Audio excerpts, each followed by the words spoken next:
Sofia Gonsalves.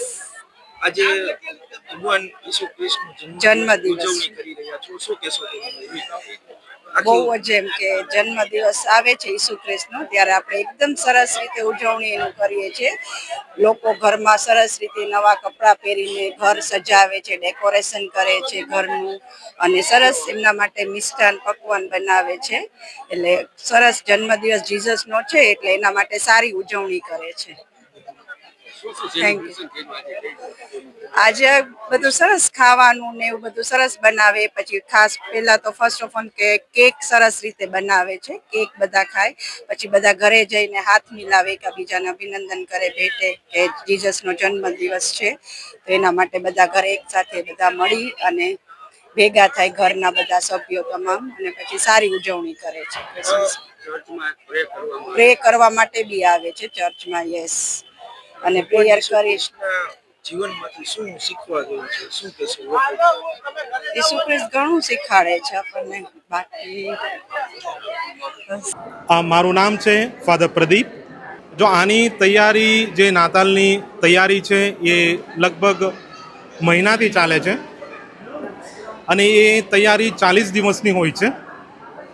40 દિવસની તૈયારી પછી 24મી તારીખે સાંજે આ ભેગા થઈએ છીએ, અને જે પ્રભુ ઈસુનો જન્મ થયો એની ઉજવણી આનંદથી, ઉમંગથી, ઉલ્લાસથી અમે ઉજવીએ છીએ. આજે ડિસેમ્બર 24 છે 2025.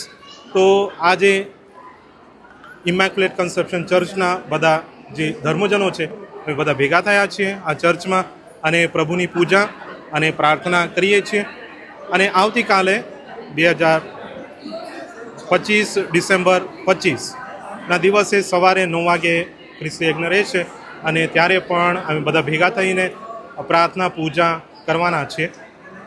એ રીતે આવતીકાલ સાંજ સુધી આ ઉજવણી ચાલશે.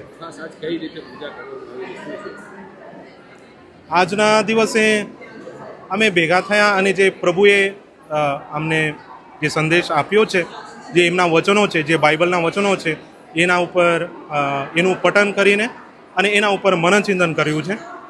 અને જે સંદેશ, જે ઇન્સ્પિરેશન અમને મળે છે એ વાંચ્યા પછી એના ઉપર અમે મનનચિંતન કરીએ છીએ, વિચાર કરીએ છીએ, અને એને અમલમાં મૂકવા માટે અમે હંમેશા કોશિશ કરીએ છીએ. પ્રભુ ઈસુ હંમેશા શાંતિ, પ્રેમ, આનંદ અને એકતાની વાત કરી, અને એ જ વાત ઉપર અમે વધારે ભાર મૂકીએ છીએ, અને એનું પાલન કરવા માટે હંમેશા કોશિશ કરીએ છીએ.